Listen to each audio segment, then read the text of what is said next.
Good morning, and thank you all for joining our virtual rally for New York City's Children, which is streaming live. We'll be starting in a few minutes, but as we wait for viewers to join us, we want to share some ways that you can engage in the live stream. Right below or next to the live stream is the chat where you can send us a message or a question. Please feel free to send us your thoughts, your comments, your questions as speakers discuss advocacy issues that are critical to child and family well-being. We'll also be sending you links in the chat so that you can take action and send messages to our New York City legislators and leaders. But also please note that to send a chat, you'll need to be logged into your Gmail or YouTube account. So we're going to give it one more moment as we have viewers join us, and then we will get started with the program. So thank you so much.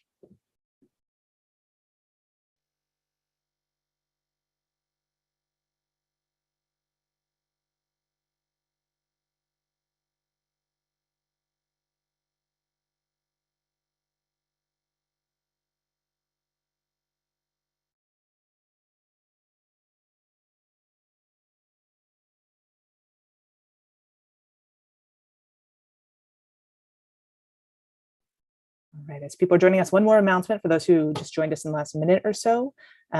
Just a reminder that we do have a chat on the side where you should be able to ask any questions or provide your thoughts or comments. We'll also have some links in the chat for you to take action and directly contact your New York City elected leaders. And just a reminder for those who just joined, you do need to be logged into your Gmail or your YouTube to send that chat. So with that, we are going to go ahead and get started. I first just want to thank everyone so much for joining us for this virtual budget rally for New York City's children. My name is Alice Buffkin. I'm the Associate Executive Director of Policy and Advocacy at Citizens Committee for Children. We are here today because New Yorkers deserve a budget that recognizes the deep and multiple struggles that families are facing in our city and the inherent value and the importance of investing in children, families, and communities. As we speak right now, city leaders are negotiating the fiscal year 2023 budget. Throughout this session, we at CCC have joined many of you who are both on this panel as well as those who are joining us remotely, who've been advocating for services and programs that are essential to help New Yorkers recover from the pandemic and ultimately thrive. This rally is an opportunity to make a final advocacy push for critical investments in the city budget, as well as an opportunity to acknowledge the advocacy that's brought us to where we are today and the work we need to continue to do together going forward to ensure that city leaders prioritize supports for children and families. As we all know, we're all in the third year of the COVID-19 pandemic. This pandemic has touched every aspect of children's lives, from their education to their housing stability, to their food access, to their mental health. And most devastatingly, it has led to the loss of tens of thousands of New Yorkers, each of whom represents someone loved by the people that they left behind. What brings us here today are the youth, the parents, the advocates, the service providers who've raised their voices to say city leaders have an obligation and a moral responsibility to support the programs needed to help children, families, and communities recover. But it's not enough just to recover, because our communities, particularly low-income communities and communities of color, were struggling long before this pandemic, facing historic disinvestment and marginalization. We need city leaders that have vision for a thriving New York where every child is healthy, housed, educated, and safe. With that said, I'm so grateful to be joined today by my colleagues at CCC, as well as an incredible group of speakers who will touch on many of the most urgent issues facing New York City's children. Throughout this rally, we'll be including opportunities in the chat to take action and contact your elected leaders directly, urging them to invest in critical programs during these final hours and days of budget negotiations. And even beyond today, we hope you'll stay engaged with CCC and our partners so we can continue to work together to hold our government leaders accountable and use our collective voices and power to make a stronger city that promises a safe, healthy, and fulfilling beginning and future for every New York child. With that, I'm going to move into discussing some of CCC's priorities related to behavioral health before turning the virtual floor over to some of our speakers to share their own experiences. Even before the pandemic, New York's children were facing a behavioral health crisis. We were seeing a rise in high school youth who were reporting depression or attempted suicide, with a disproportionate impact on LGBTQ youth. And we saw an over 40% increase in death by suicide among 10 to 24-year-olds between 2010 and 2019. In the 2018 and 19 school year, the NYPD reported over 3,400 child and crisis interventions. These are instances where a student is displaying signs of emotional distress and they're removed from school by police and sent to the hospital for a psychological evaluation, often in handcuffs. Of these students, 47% were Black, despite Black students accounting for only 25% of the total New York City public school population. Too often schools lack the resources to support students with behavioral health needs and instead resort to suspensions or traumatic involvement of police, EMS, and unnecessary hospitalization. For children with significant behavioral health needs, finding clinical care can be difficult or impossible. In the wake of the pandemic, we hear from partners all over the city and the state of children who are experiencing acute psychological needs at younger and younger ages, and of desperate parents who are forced to put their children on a wait list for months when they need services today. All of these factors point to the urgent need for city leaders to invest in children's behavioral health services. At CCC, we join many partners throughout the city in urging the city to invest in an array of youth supports. The first of these is something known as the mental health continuum. Last year, the city allocated $5 million for this model, which integrates a range of direct mental health services in schools and develops stronger partnerships with hospital-based mental health clinics to provide more effective and efficient supports for students with significant mental health needs. However, this funding was a great victory in the budget, but it was only for 1 year. And we know that funding needs to be not only included in this year, but baselined in all future years so that the continuum can reach 50 high-need schools in the South Bronx and Central Brooklyn. Additionally, the city should invest $28.5 million to strengthen school-based mental health clinics. These clinics provide on-site mental health services to children during the school day, including psychiatry, medication management, family peer support, counseling. But we know additional investments are needed because with them, the city can expand to serve 100 new sites, as well as expand the services in existing sites, allowing clinics to serve children without insurance, those without a diagnosis, and also strengthening the relationships between clinics and the school community. Additionally, our city needs to invest in an array of city council mental health initiatives. These are a host of a dozen or so investments from the city council that for years have used non-traditional and community-based settings to identify children and families in need and offer developmentally appropriate services. These are programs like mental health for children under 5 or court-involved youth, and they've been able to adapt to a lot of the specific needs like a pandemic that are challenging to fund through state and federal sources. And finally, the city needs to support the Just Pay campaign, which seeks to address and combat inequitable pay among human service workers, including by establishing a 5.4% cost of living adjustment. Without an inclusive COLA, nonprofits will struggle to retain their staff and provide key services, and workers will continue to provide critical services to New Yorkers at poverty level wages. So with all that said, we hope you will join us in pushing for these priorities in the city budget. You should be able to find a link momentarily in the chat with an opportunity to take action. And to speak more on these issues, it's now my pleasure to introduce Mia Williams, who is a tireless youth advocate from the Bronx, who consistently demonstrates her love for the city through her vocal civic participation. She's a senior at Talent Unlimited High School, heading to the University of Illinois Urbana-Champaign in the fall. Throughout high school, she's been advocating with Why Vote and the New York City Youth Agenda and served on Mayor Adams' transition team for education. Today, she's here to talk to us about youth mental health, an issue she's especially passionate about. So Mia, I will hand it over to you. Thank you, Alice.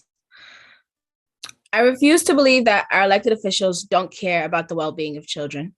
To elected officials, you took an oath. You made a promise that you would execute your duties to the best of your abilities. But if this budget doesn't include resources to address the rates of mental illness skyrocketing compared to resources that are available to us is your best, then you did not only break your oath, but instead declared your best ability as ineffective. Youth are tired of empty promises, senseless policies, and broken administrations. For almost 2 years now, youth across New York City have been working to make sure young people have a seat at the table as this new administration decides on its policy agenda and establishes their budget. The new youth agenda, representing every zip code in the city. And in doing so, we found that 83% of young people reported feeling stressed and 69% reported being anxious enough to make it hard to participate in their academic, social, or family lives. Our response to these stats is to take more preventive measures regarding disciplinary action, creating culturally competent school environments, and extending accessible mental health services, as well as academic support that adjusts to the needs and circumstances of all students, particularly younger ESL students who have expressed their frustration with feeling disconnected from the DOE because of limited wraparound services. This mental health crisis will not just be another conversation, nor the reputation of this generation.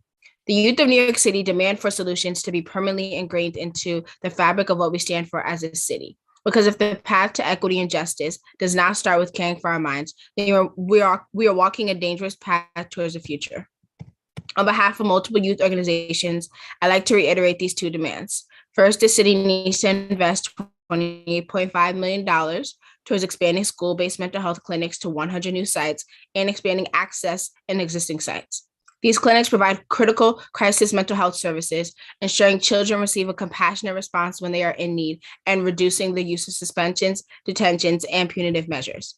In addition, the city must invest $5 million to baseline funding for the mental health continuum, an integrated system of targeted and intensive supports for students with significant mental health needs.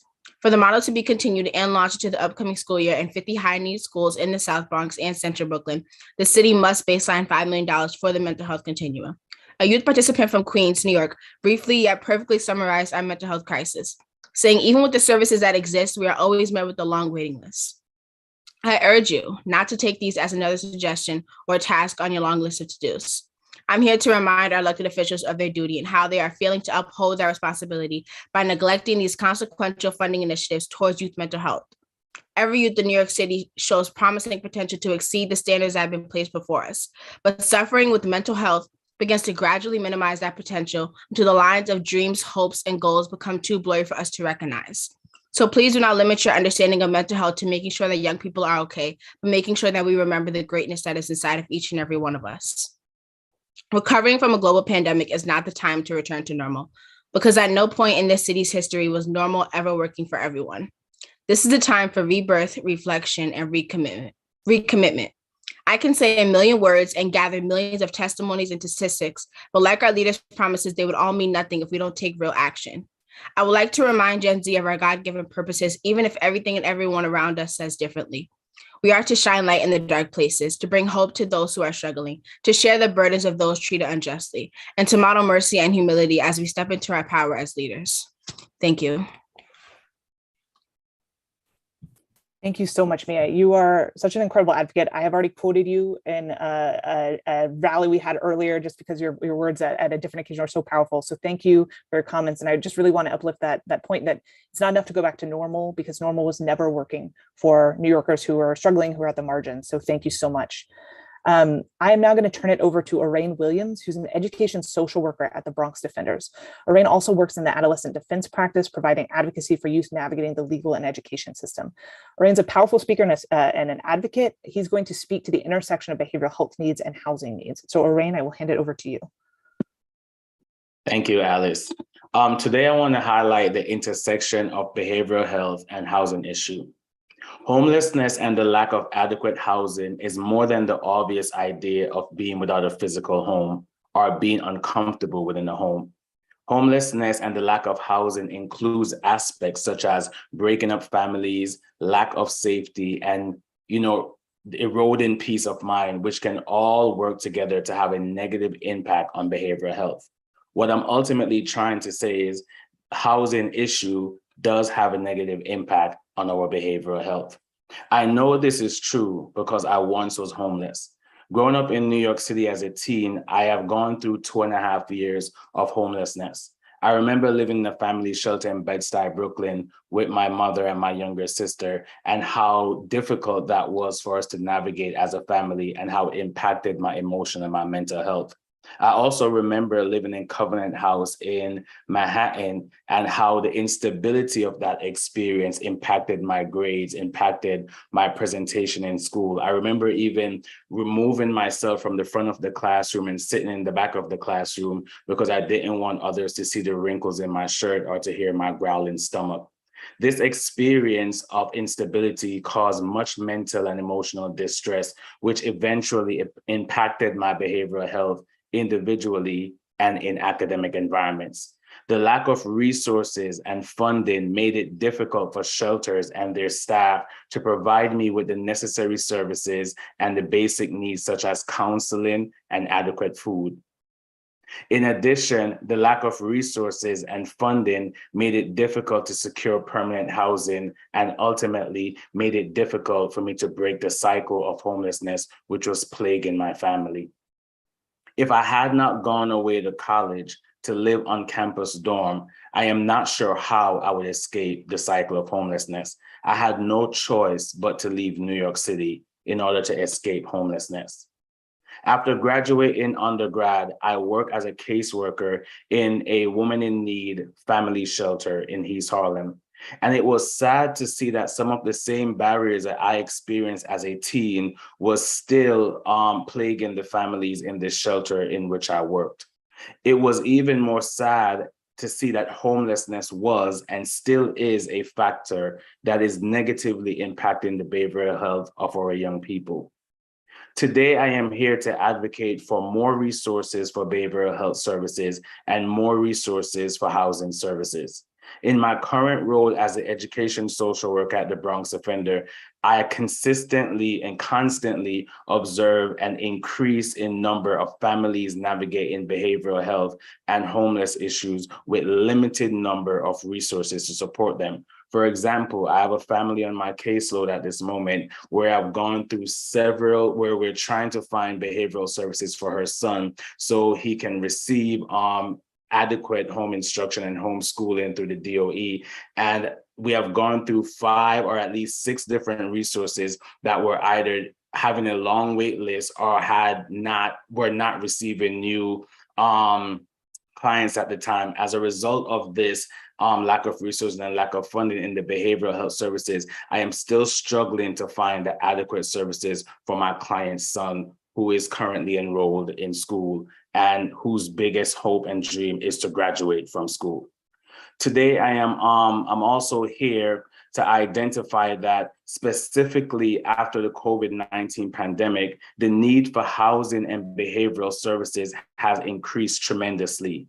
Yet as social workers and advocate, we still struggle to find the appropriate services for our client. We still struggle to find the appropriate resources for our client.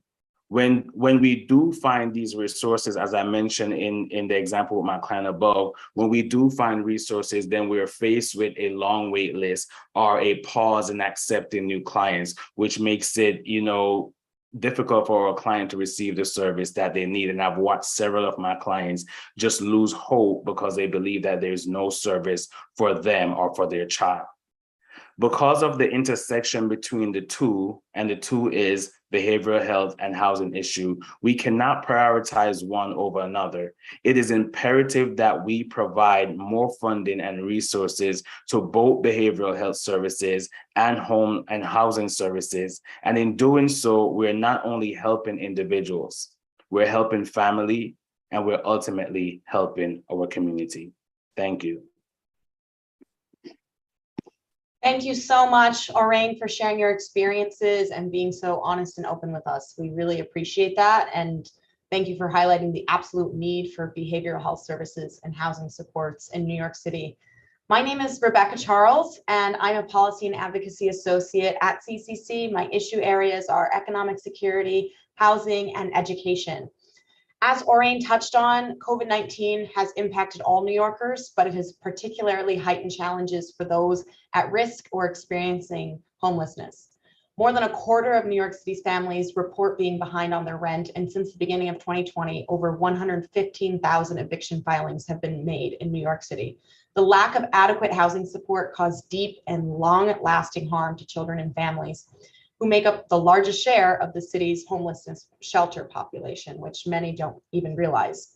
There's no one-step solution to our family homelessness crisis, but leaders must take a multi-pronged approach that increases prevention, improves the experiences of families living in shelter, and expands access to affordable housing. So I want to share with you some of our top priorities this year for this year's budget season. Those include increasing budget funding for the city FEPS program by at least $35 million to fully fund the cost of the program and increase upstream access to city FEPS. City FEPS is a rental assistance program that is meant to keep renters in their home, but currently programs like city FEPS are acting as a crisis intervention tool rather than serving their purpose as prevention programs. We also want the city to invest $18 million to add at least 150 shelter-based DOE community coordinators who can address the needs of the tens of thousands of students living in shelter who have a significantly lower attendance rate than students in permanent housing and only 60% graduation rate from high school in 4 years. And lastly, we want to expand access to supportive and affordable housing by investing $4 billion, which was Mayor Adams' campaign promise, to increase capital funding for affordable housing projects. When we don't prioritize permanent and affordable housing solutions for families, the likelihood of shelter reentry increases. So I'm now really excited to introduce Lourden Corona. Lourden is a member of the Family Homelessness Coalition, where she works as a housing policy fellow. Her lived experience in the shelter system makes her a tireless and vocal advocate for the rights of families experiencing homelessness, and we are honored that she is here to join us today. Lauren, I'll hand it to you. Thank you, Rebecca. Hi, my name is Lauren Corona. I am a housing policy fellow with the Family Homelessness Coalition. I was in the shelter system for 3 years, from September 2015 to May 2018. It was hard for me to be in there, especially with a child, something that nobody wants to go through. In the transition of being there, my now 9-year-old child started showing symptoms of difficulties in school. I had a lot of issues with him, and we still struggle to get all of his needs met. And transitioning from one place to another made an impact on him, and he developed behavior issues with ADHD. Over the course of the 3 years we spent in the shelter, things got worse. I wasn't able to get a job because I was always in the school advocating for my son. I am a single mother, and being a single mother was very frustrating. I couldn't provide for my child in the way I wanted to because no one wanted to hire someone like me, someone who constantly be out of work to be dealing with a mother's problem. That's a child. In addition to all this, prior to going into the shelter system, I had to go on welfare through HRA. None of this was easy.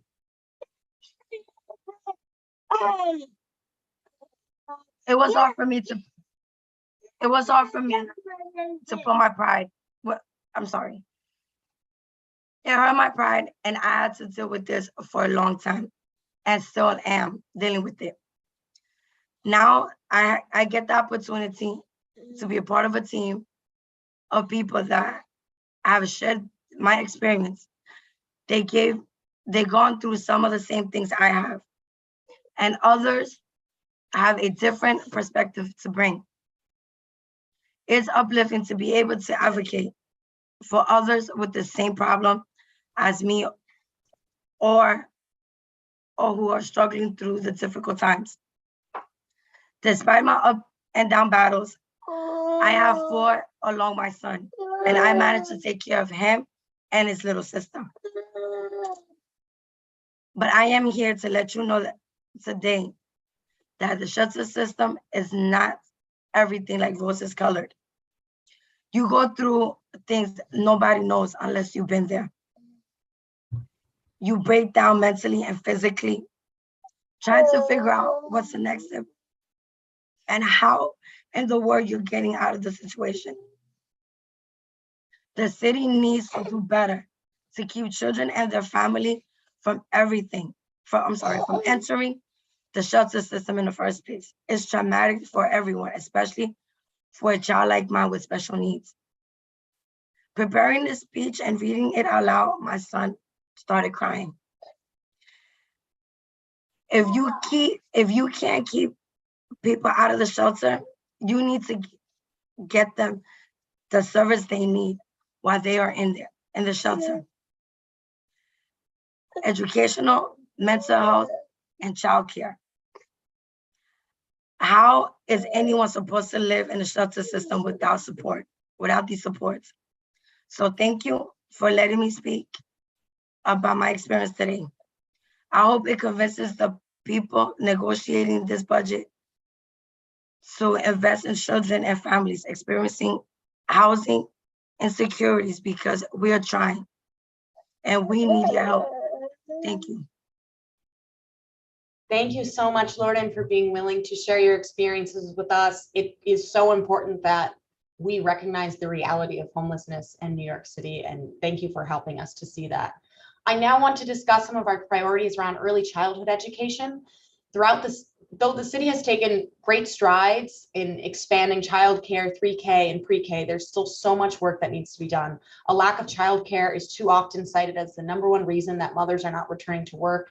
Childcare is not only difficult to find, but is immensely expensive, even for middle income earners. On top of this, The childcare workforce is vastly underpaid and leaving the profession in droves for jobs that can support them.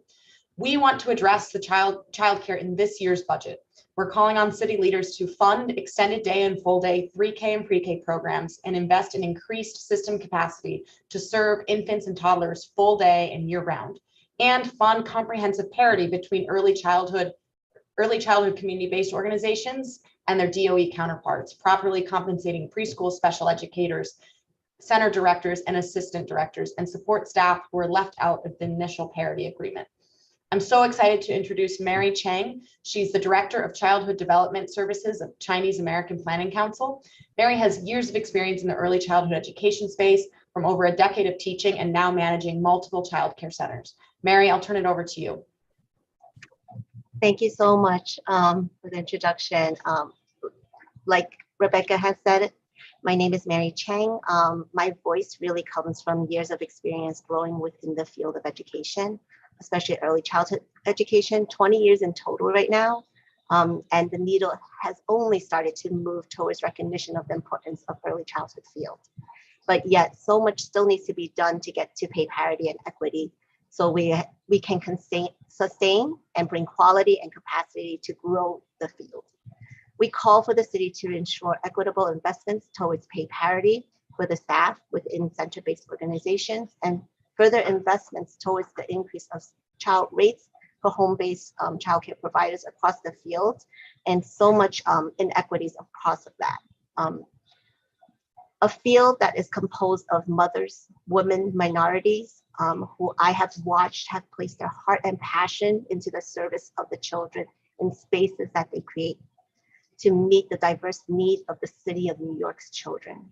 These staff fill the centers with culturally competent spaces, as well as emotional support, and are crucial lifelines to the families, especially during the pandemic. During this pandemic, we were called essential. We're called a crucial part of the infrastructure of the city and the reopening of the economy. Yet the city is not recognizing our staff, our early childhood staff. The pandemic did not make them immune to loss of their own family, loss of the lives that were surrounding them. Yet during this pandemic, they continue to open their doors, selflessly be lifelines to the children and parents in our community. But many of these staff continue to make only 73 cents higher than minimum wage. They are struggling. They're struggling with their own capacity to pay their own bills, feed their family, and just care for that. We cannot continue to ignore the inequity of pay parity in early childhood fields. The city must place the money where their mouths are. If we are essential, prove it. Invest in the passion and dedication of the staff that make this field possible. Thank you. Thank you, Mary. Childcare providers are essential, and the city should prove that. Thank you. It's so important for us to hear from providers and learn about the issues you all are facing. I now want to introduce a parent, David Alexis. He's the Director of Community Partnerships at the Drivers Cooperative, as well as a fatherhood advocate and community organizer. He's here to share with us his experiences navigating the childcare system in New York City. David, I'll turn it to you. Thank you, Rebecca. One of the things that I think is really important when as we talk about this budget, is the importance of childcare as an essential public good that allows parents to function within society. And for me, this is really clear from my own experience as a parent. My wife has sickle cell disease and has been struggling with health complications since the birth of our youngest daughter. She requires additional support to help for herself, in addition to our beautiful little girls. And she just, as the sole breadwinner, I needed to work, but also be accessible and available to support my wife and children. However, finding a job that could allow me to do that was not something that was easy to do, especially because not many places I would find would accommodate the fact that I had a disabled wife and two little children. You know, I actually lost several jobs since they couldn't accommodate me, and I couldn't finesse the balancing act between all of these things. And eventually I became an Uber and Lyft driver for a flexible enough job. However, as wages were eventually cut, I found myself driving more and more hours. We needed to find childcare, but even this was very difficult because you had to find the right program for us. We needed a program that would take both of our girls, a program that we could afford, and we needed to find a program that would have after school or at least be extended to around like 5, 6 p.m. We started our search in 2018, but actually didn't really find anything until 2019. We had actually found a Head Start program that would take both girls, had a sliding pay scale for income based off of parents, and was actually nearby.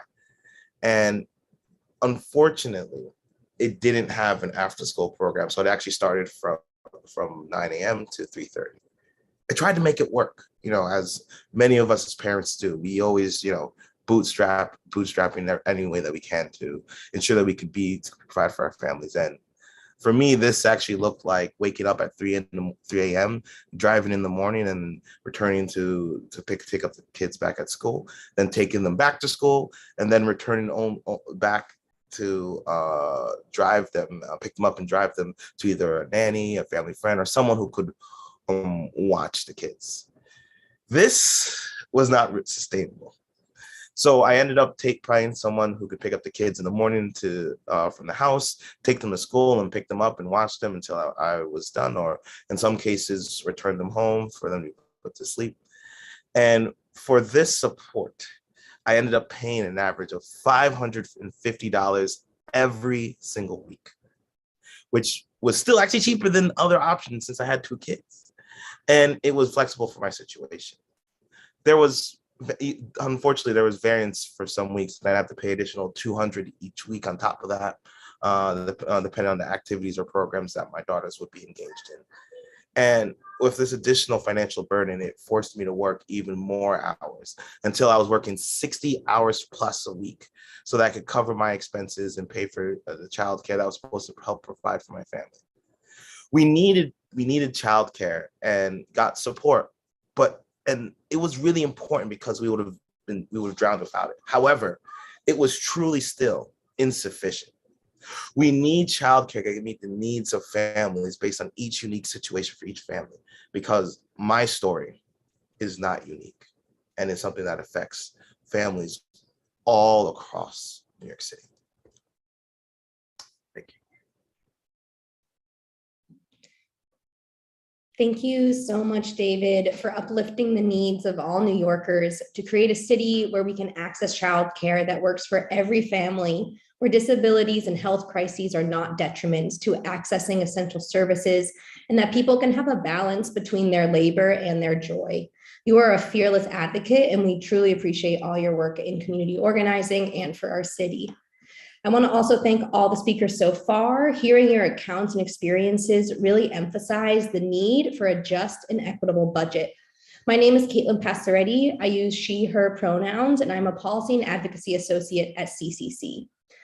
CCC believes that communities are safe when they have resources, when they have investments, and when they have accessible opportunities.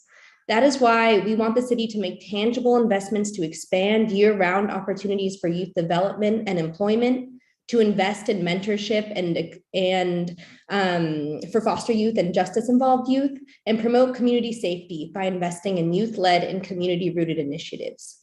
We want the city budget to ensure that our summer programs like Summer Youth Employment Program and Summer Rising are fully supported and funded, that youth have opportunities for year-round employment programs. And this means that we also need access to transportation, to paying providers on time and a living wage, and having programs that are accessible to all young people, including youth not enrolled in school or in jobs, youth with disabilities, and justice-involved youth.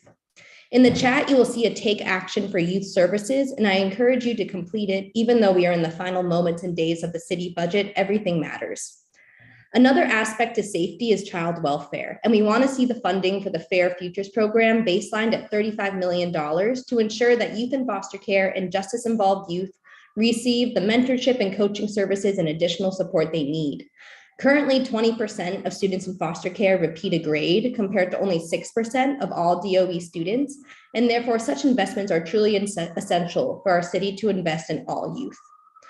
Finally, we fully believe that the safest communities are those with the most resources and opportunities. Therefore, we want the city budget to reallocate money for school policing into students and communities, to invest in cure violence programs and other community-rooted, non-criminalizing initiatives, and to invest in high-quality youth engagement services. To discuss the impact and importance of these investments further, I'm going to introduce and then pass the mic to Edward Sanchez. Edward has spent the last 5 years immersed in youth-led advocacy to ensure that our city is the most youth-forward city in the country. He is a lead youth action member with CCC, a passionate about educational equity, civic engagement, and economic mobility for the young people of New York City. Like Mia, he has spent the last 2 years on a participatory action research project to really understand the needs and experiences of young people in New York City and pushing policymakers to meet those needs. And here today to talk about the important work about how youth justice and opportunity can be a priority for New York City. Thank you so much for being here, Edward, and I turn it over to you. Good morning. My name is Edward, and I am a student, an activist, and a youth action member where I supported and continue to support the Youth Agenda, a citywide survey project that gathered insights from thousands of young people on pressing issues in our city.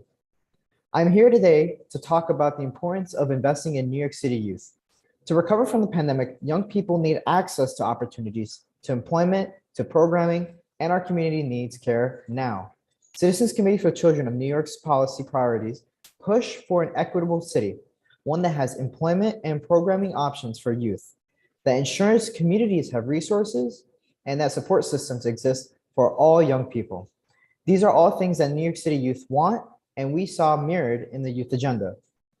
The Youth Agenda surveyed thousands of New York City young people, and the results highlighted our concern around housing, food security, mental health, economic mobility, and civic engagement opportunities. In the chat, you'll find a link to all our recommendations, but I'm going to focus specifically on youth justice and opportunity now. Caitlin mentioned in CCC's priorities that the city budget needs to expand programs for youth, and youth agreed. With our survey showed less than 50% of youth report receiving extracurricular support for academics and tutoring or career, internship, and job opportunities. Citywide, 13% of young people 16 to 24 are neither working or in school. This population deserves opportunities. We need investments that support all young people across the city and create options for them. This is why the Youth Agenda recommends prioritizing youth employment by building upon the mayor's commitment to create 100,000 youth jobs, moving toward universal SYP and expand year-round youth employment opportunities, investing in financial literacy, make space in the school curriculum so that teachers and or peers can teach life lessons or life skills, financial literacy and skills for economic security. Third, ensure every student has a college prep or support with the next steps after high school. Assist with financial preparation to attend college, i.e. provide money to help students to apply and or pay for application fees for college, scholarships, and other opportunities. And finally, center life skill by establishing a more relatable and specialized public schools curriculum that matches the career and life goals of young people. The Youth Agenda shows what happens when we invest in youth. We show up and we create change. I'm excited to keep working on this project and meeting with more elected officials to show them that we need these investments and we need them now. I'll now pass it back to Alice to wrap us up. Thank you so much, Edward. I'm so glad we get to end on your passion and your investment in these issues. You know, just like you said, the Youth Agenda and your advocacy shows what happens when we invest in youth. You're part of our city's future, and we're so proud to have you joining us in advocacy around many of these issues. I want to thank all of our incredible speakers for their words today and for your work every day. You have, I think, done such a powerful job of emphasizing the urgent need for investments in behavioral health and housing, in childcare and youth services, and also how deeply interconnected all these issues are. We have so much strength in our communities and the powerful voices of New Yorkers, including those who spoke today. There is, for those who are listening, we urge you to continue advocating, including by using the links that we've shared to urge city leaders to invest in these critical programs that have been discussed today, as well as others. There's still advocacy to do around this year's budget, but we also know there's more work to do after this budget session, lessons to learn, strategies to develop, people to mobilize. So we urge you to stay connected in the work that we do and join us in the work that you do.